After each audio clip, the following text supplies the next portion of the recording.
Tonight, television takes a look at itself. What's on the idiot box? It's only an idiot box if an idiot is watching. I'll tell you about the golden age of television. This period in time will be looked upon as the platinum age. Our obligation is to entertain, and if we've left something to think about, so much the better. Kunta Kinte. Television should not be just entertainment. Charges were leveled at the commercial television networks. Congress has no right to interfere in the media. Excuse me! We have a responsibility to give the audience what it tuned in to see.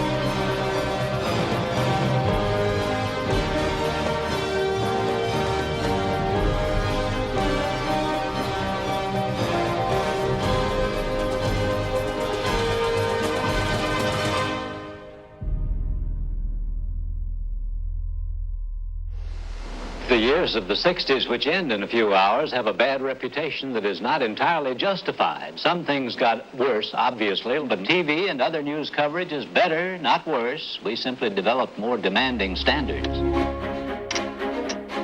When I think of TV, I think of the 70s. What is this world coming to? The American public was hungry for more. More was allowed that hadn't been before. It was the last decade where it was a campfire television, where there was one in the living room. I want to watch an all-black show for a change. Oh, where you gonna find one? Here's one. The Los Angeles Lakers against the Milwaukee Bucks. Young people were interested in relevant things, and so television began to reflect that. This is CBS.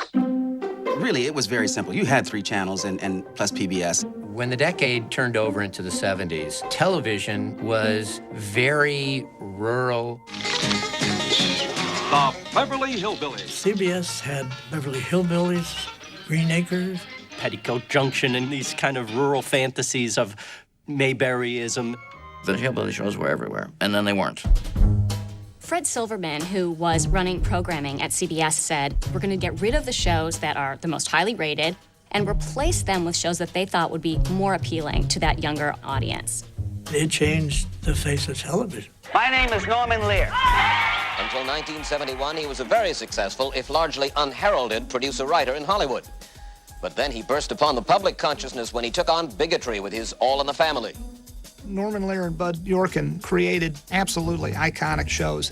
They revolutionized not only CBS, but all of American television. Our world is coming crumbling down. The coons are coming. To use language like that on TV was just unheard of, but it really captured a certain moment. Archie, 12% of the population is black. There should be a lot of black families living out here. Yeah, this is only a beginning, but I think it's wonderful. Well, let's see how wonderful it is when a watermelon rinds come flying out the window. Well, it scared me when I first saw All in the Family a little bit. I thought, they better be careful. There was no doubt in my mind American people were going to accept it. Do you have a quick answer for the people who say the show reinforces bigotry and, you know, that charge started from the very beginning? Yes, my quick answer is no. Everybody was going to see something they knew damn well was going on, and nothing that surprising. Eat it, we're out of toilet paper. No, we're not. I bought some yesterday. It's in the closet in the kitchen.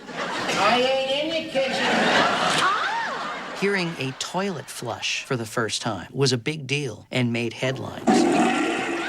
What's this country coming to anyhow? What is it, Archie? Bad news? What else?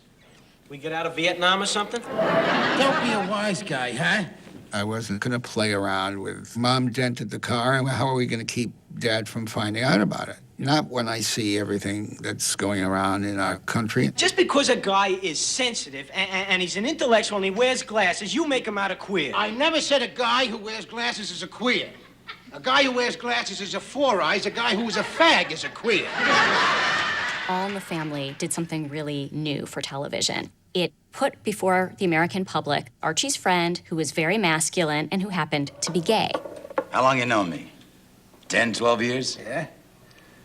In all that time, did I ever mention a woman? Come on, Steve. That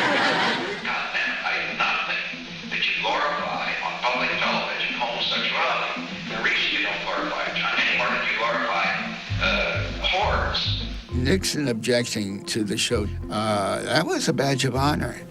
And it was really culturally on point every time. For a sitcom, that was unheard of. 1, 2, 3.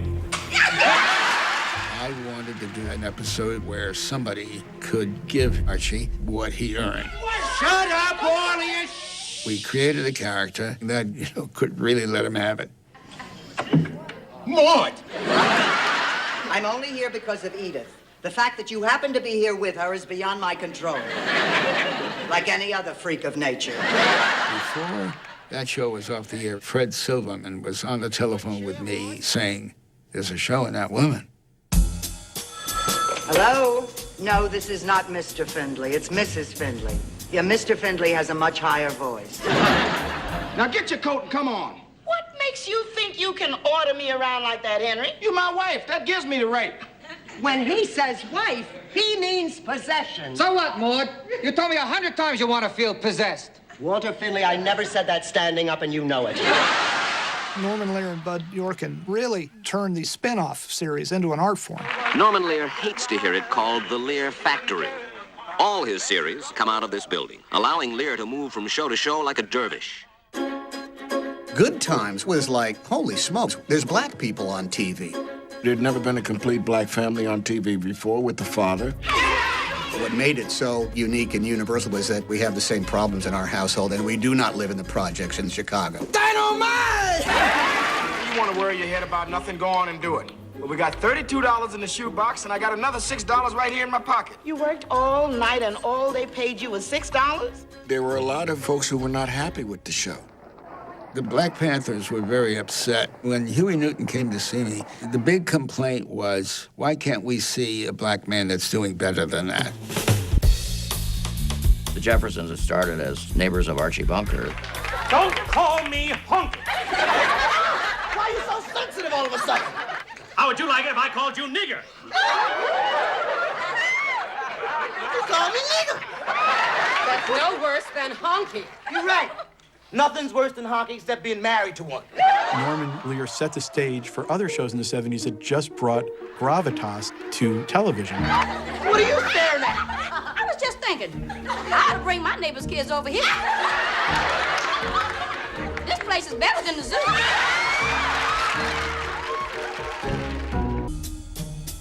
On Saturday nights, the CBS lineup in the early 70s was amazing. 8 o'clock, All in the Family. 8:30, MASH. 9 o'clock, The Mary Tyler Moore Show. You had Bob Newhart's show. And it ended with the Carol Burnett Variety Show at 10 o'clock. They used to call it Murderer's Row. People had no DVRs. They had no VHSs. They had nothing with initials. So people would stay home on Saturday nights. They wouldn't go to the movies. They wouldn't go to restaurants. That may be the best night of television in all of television history. Mary Tyler Moore was a single woman working as an associate producer on a nightly TV show. You know what? You got spunk. I hate spunk. There were a lot of young women entering the workplace then, and for some of them, Mary Tyler Moore was like a port of entry. I'm doing as good a job as he did. Better. Better. And I'm being paid less than he was because... You're a woman. The television female could be a hero. She could be the main event. Read it. All right. Out loud! The first script, written by Alan Burns and Jim Brooks, had Mary coming to Minneapolis divorced. And very quickly, CBS says, no. At the beginning of the decade, divorce was considered somewhat scandalous. She went on dates with a lot of guys, but the guys weren't really important. We seem to be hitting it off, and I just thought... You just thought. She's not obsessed with finding a husband. Don't forget to take your pill. I won't. This was about people coping with one another, and the workplace was like a family. I told Ted to close with the copy for Sue Ann. Oh, my God. What's wrong? I told the projectionist it was the other way around. Oh, my God. Local pig farmers served notice today that rising corn prices are forcing them to find other means to feed their stock. Here's one pig who doesn't seem to... Just look at her gobble up that slop. Starting tomorrow, we'll be presenting a new feature on WJM, Dining Out with Sue Ann Niven. Once Jim Brooks said to me, I know there's a world of comedy in my wife's purse. I just can't access it. We've got to find some female writers for this show. Did you crash the men's room? Of course not. I went as somebody's guest. Why do you think it's such a winner? I think because of the casting, and I think because of the writing.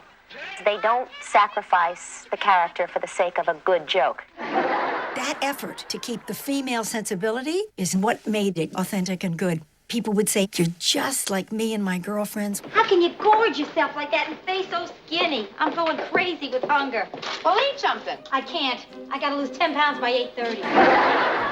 Freddie Silverman, head of the network at the time, said, Valerie, listen, I'm gonna spin you off. And I thought, oh my God, I'm fired. Because spin-off is a term that was originated in the 70s. If we're gonna start living together, we gotta tell each other everything. Okay, Joe, I want to be married. Rhoda and Joe's wedding became a huge national event. 52 million people tuned in to see that. Suddenly, Rhoda's in a happy relationship, and they didn't know what to do with that. And then they had to have her get divorced to try to reboot the show. Why did you marry me? Just answer me that. Why did you marry me? You made me marry. I feel so funny. Just a matter of trust. Oh, she's not gonna do that. Doctor, where does that leave us? I mean, where do we go from here? That we'll have to discuss at future sessions. The 70s also had this therapeutic overlay. Hi, Bob. Oh, hi, Bob. Hi, Bob. Hello. We decided to make him a psychologist. You seem to have run out of things to say. Why don't we pray? Yeah, let's pray for the end of this session. I didn't know anything about therapy prior to that. I'm from the planet Lothar. It's in the Galu galaxy. How long are you going to be in town? I didn't want to do a show where we had children. I didn't want to be the dumb dad. Sit, waiting. Howard, I don't care where we are. I just don't want to make any more decisions. People will say, gee, my dad and I used to watch the show, and it was great. And you realize you're part of people's lives. The 70s was the era where a certain artistry developed. MASH really changed many people's perception of what a sitcom can be. A sitcom could be cinematic. MASH was shot like a movie. And MASH was maybe the single most unique situation comedy ever. I have a headache, a tremendous headache. It goes all the way down to my waist. The television series MASH had one thing the movie, in my estimation, did not, which was heart. There are certain rules about a war. And rule number 1 is young men die. And rule number 2 is doctors can't change rule number 1. It was about Korea, but we were talking about undoing things that had to do with Vietnam, and everybody knew it. Rolling. Action. War isn't hell. War is war, and hell is hell. And of the two, war is a lot worse.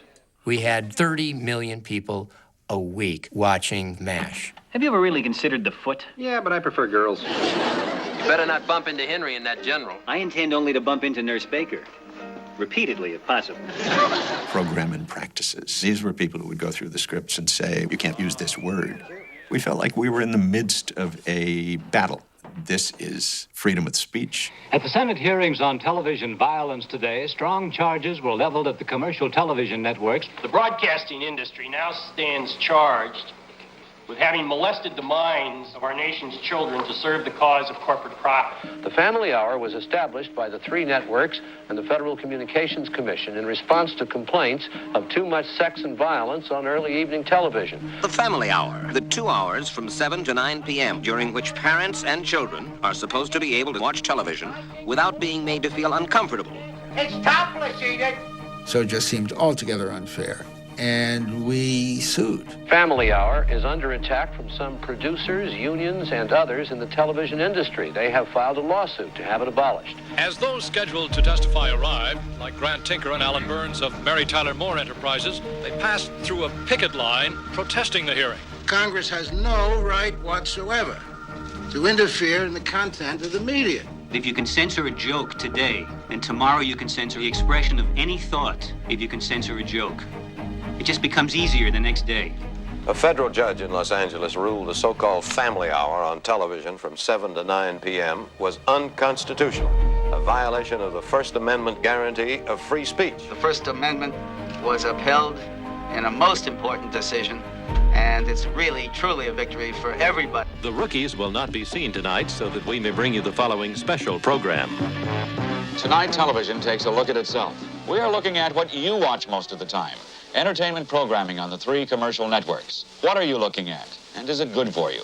Somewhere around the middle or late 70s, it's like people got tired of talking about real stuff. Well, if the good Lord provided us with berries, I think we ought to eat them. There was a longing for a simpler time, when it didn't seem like there was so much anger and contentiousness, when people weren't so mad at each other. During last season, the Waltons caught on. Good night, John Boy. Good night. This year, there'll be more nostalgia and wholesome family drama. Now that dinner's over, let's try out the piano. Oh. Good. I am taking requests. Sunday, Monday, happy days. I created Happy Days not what a family really was. I thought it would be good if there was some families that didn't get divorced. Oh, you guys are really... It wasn't by accident everybody on Happy Days hugged each other. It wasn't by accident everybody in the family ate at the same time at the same table. It was a sweet, tender show in the vein of American Graffiti. Looking back on that era of the 50s with a certain affection. Hey! ABC wanted Fonzie's A to compete directly with Jimmy J.J. Walker's Dynamite. Because I'm the Fonz, huh? Hey! Catchphrases were big. Sit on it, Marvin. Sit on it, Howard. Does anyone say, thank you, Arnold? No. You know what they say? Sit on it, Arnold. That's what they say. You watch Fonzie, and you just want to be Fonzie. Hey, girls, knock yourselves out. I'm really sorry. It was a slip of the fingers. It's a fantasy of what teen life could be. Hey, the Fazio, they're here. All right. Laverne, this is Laverne DeFazio, she's mine. And this is Shirley Feeney, she's yours, as you can see. Nice to meet you, Richie. My pleasure. When Laverne Shirley made a guest appearance, one of the cameramen said, look at this two-shot, that's a series. Schlemiel, Schlemazel, Hassenbeff Incorporated. Tuesday night between 8 and 9 is called The Death Spot. Death to any program that dares to go head-on against ABC's Happy Days and Laverne and Shirley. Laverne Shirley was one of the few sitcoms that ever debuted as #1. The absolute top #1 show this season is Laverne and Shirley. A seemingly harmless but essentially brainless exercise in adolescent silliness. You have to go all the way back to I Love Lucy to get the same sort of slapstick and physical comedy. I mean, we never thought about its importance, except that, it was 2 girls trying and the value of friendship. It must have something going for it. I don't vote-o-do-do. You vote-o-do-do. I don't vote-o-do-do. They couldn't say sex, so they said vote-o-do. You vote-o. Everybody knew what we were talking about. Once. My son didn't watch Laverne and Shirley or Happy Days. I said, you don't like it? He says, I like it. But what's missing? Spacemen. Because we were getting into space. And so that's when I created a spaceman. Wait a minute, who are you? I am Mark, from Mark. Gabaza. The writers all rolled their eyes. An alien, he wants an alien. I had to make up a story of Fonzie's running out of adversaries. That's right. Fonzie's never lost a hall attacker yet. And we got the home planet advantage. Then we got him on his own show, and Mork and Mindy was the hip show of the 70s. The audience, talk about a willing suspension of disbelief, is willing to buy the premise. Mind if I do? Just so they can watch Robin Williams. No. Excuse me! That was an interesting part of the balance, I think, of the television diet. That there was an attempt to explore deeper into the psyche of what makes us tick, but there was also, a need to escape. I'm going to a beach barbecue. I can see what's going to heat up the coals. If there's any single phenomenon that has tilted the rating books in ABC's direction, it's TNA. Herb Jacobs, at the CBS affiliates meeting, he explained to us how these TNA shows are concocted. They take their clothes off 3 times, they get ideas, and then they want them to run 2 or 3 times. So they jiggle, and all are well endowed, of course. And then they say, now, let's get 3 undress scenes and 3 jiggles and write a script around it. Well, there are some who will tell you that TNA has peaked and is on its way out. But ABC has shows like The Love Boat and Three's Company. Jiggle TV referred to the fact that these were women who were, who were, Good morning, Angels. Good morning, Charlie. Charlie's Angels became a very enduring trademark out of the 70s. I've already made arrangements for you 3 to go to prison.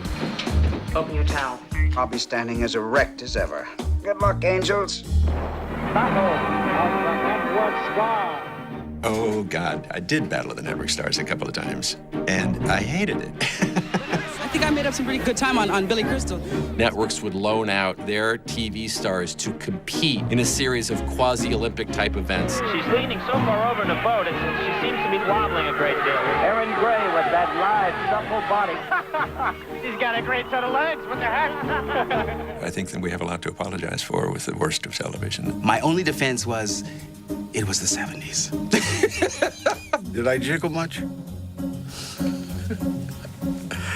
Well, live and learn. Public television has been expected to do a great deal. Almost half of non-commercial program hours are aimed at children, and it has come to be so many things to so many people. The PBS children's programming in the 70s became the platinum standard on the planet for how you use this medium to educate kids. Would you be mine? Could you be mine? Won't you be my neighbor?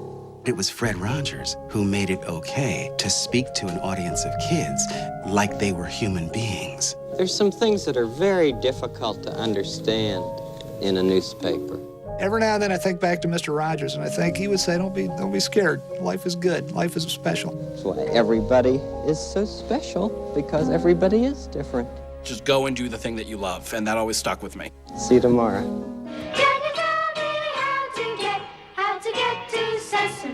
Sesame Street introduced my children to the interaction of people with different backgrounds. It's not that easy being green. Count this penny. Count that penny. Yeah, count it. Okay. Count. 1.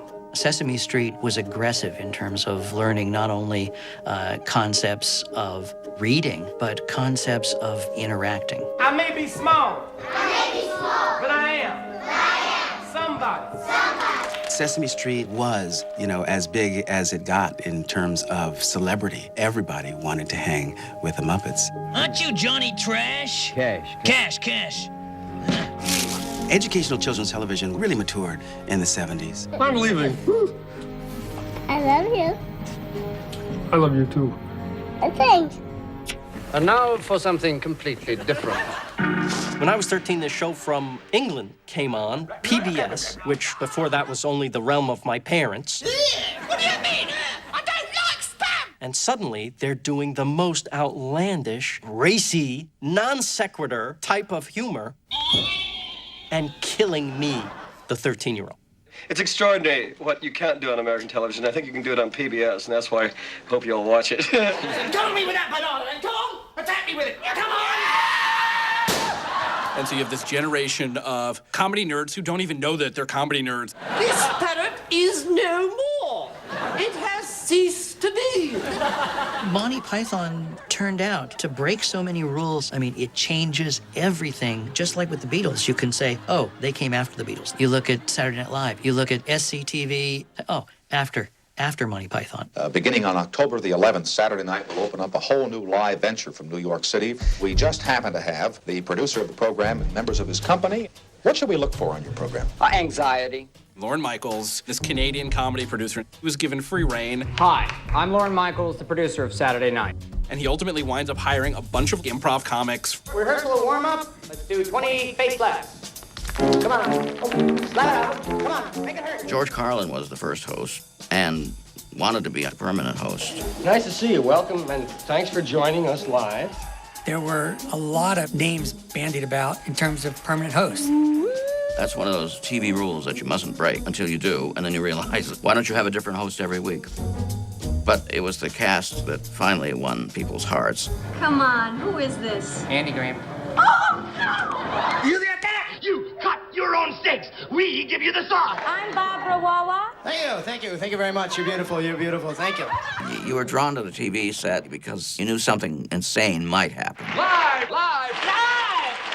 Partly because it was live, but partly because you knew television was now in the hands of the television generation.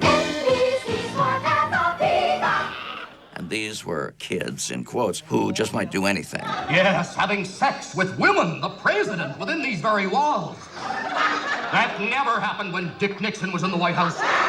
It was counter television, and that's partly what made it attractive. No problem. Every one of their episodes became worthy of Talmudic study, if that's the word. When I hosted, the Lord called me into his office and said, you realize the kids are the stars. The host wasn't nearly as impactful. That's not quite it. Because the thing was all the rage. They called themselves the not ready for primetime players, not because they felt they weren't good enough, but because they felt they were too good. Good evening, I'm Chevy Chase, and you're not. Chevy Chase became an instant star. Our top story tonight.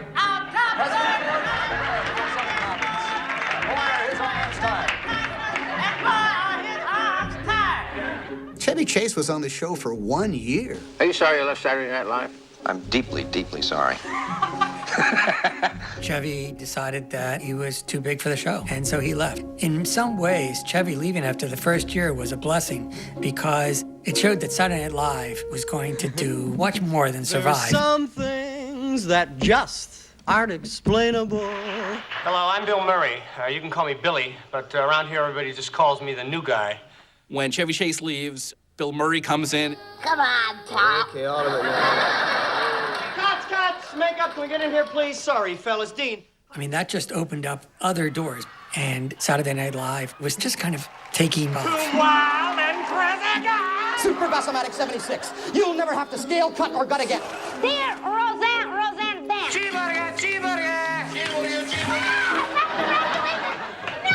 Where do we come from? France. Jane Wiggling Slot. It was the show for us. It was the show about us. You wanted to be a part of it. It was inextricably linked with the times. That's the news. Good night. And have a pleasant tomorrow. Monday's the greatest day of the week. Throughout high school, there was one show that was religious broadcasting that you had to watch, because if you didn't see it, you wouldn't have anything to talk about for all of Tuesday and most of Wednesday, a big part of Thursday. Why? Because Monday night is NFL football night. That's why. Monday Night Football got its start on September 21st, 1970, with the Cleveland Browns hosting the New York Jets. Welcome to ABC's Monday Night Primetime National Football League television series. And this game is underway on ABC. Frank was there to do play-by-play. Don was there to do replays and provide some humor to the telecast. And Howard was there to be the straw that stirred the drink. Nice, Aaron. Come on, let's go. Let's go, Bill. The pairing of Howard Cosell with Don Meredith is a classic sitcom odd couple kind of pairing. You couldn't help but be swept up by what those guys were saying. The booth itself was almost like a variety show. We have our expert with us here this evening. I've called it a traveling freak show, and it really was kind of a traveling freak. And the head freak was Howard. Ain't no question about that. The tension between the two of them made for the kind of thing you just wanted to see every week. Professional football is rapidly growing into a very big business. Do you understand football, Verushka? Our football, not what they call football in Europe. I like to watch it, but I don't understand too much. Would you like to learn more about it, Verushka? We were on a mission that took us very close to saying, screw the football fan, because he's going to come anyway. What we needed to do was appeal to women. We needed to appeal to the casual football fan. That's why we started telling stories that humanized the players. Joe Namath, one of the greatest of all time. Unfortunately, his legs do not go with that arm. The things that people associate with. Recognize this fella? What's been your view of this American professional football scene? It's an amazing event and sight. It makes rock concerts look like tea parties. I'd like to have your job, be a sportscaster. That show became, week after week, one of the most highly rated shows in America. It showed football was an entertainment experience on par with any primetime show you could imagine. Maybe it was better because you didn't know how it was going to end. 60 Minutes decided to peer into the electronic future, to take a look at what may be in store for television viewers in the decade of the 70s. It is television by cable, a communications revolution that could radically alter our way of life. Cable, for a quarter of a century, there's nothing distinctive about it. It's just a way for you to get what everybody else can already get. And that's the way it is up until... Welcome to home box office subscription television. HBO debuts November 8th, 1972. And it is not an overnight success. Presenting the Pennsylvania Polka Festival. And the oft-repeated saying was, getting people to pay for TV will be like getting them to pay for air. Saturday mornings, they would play band music. and you'd see slides of nothing. I don't know what. Nobody knew what you could do. Nobody knew what you couldn't do. But you were desperately trying not to be commercial television. How much time we got? Ladies and gentlemen, Robert Klein. The beauty of it was you didn't have to pack everything quickly. You could warm up and get to know and take the stage, so to speak. The talk shows are okay, you know, but I do the Tonight Show. Come in, I have to be funny in a hurry. It gets a little time. 6 minutes and boom, boom, boom, boom. It wasn't as contrived. It was a full-throated performance. It's not regular television. It's subscription. You can say any Because you're not using public airwaves, the FCC can't regulate your content. I understand you had 2 orgasms yesterday. Can you tell us about them?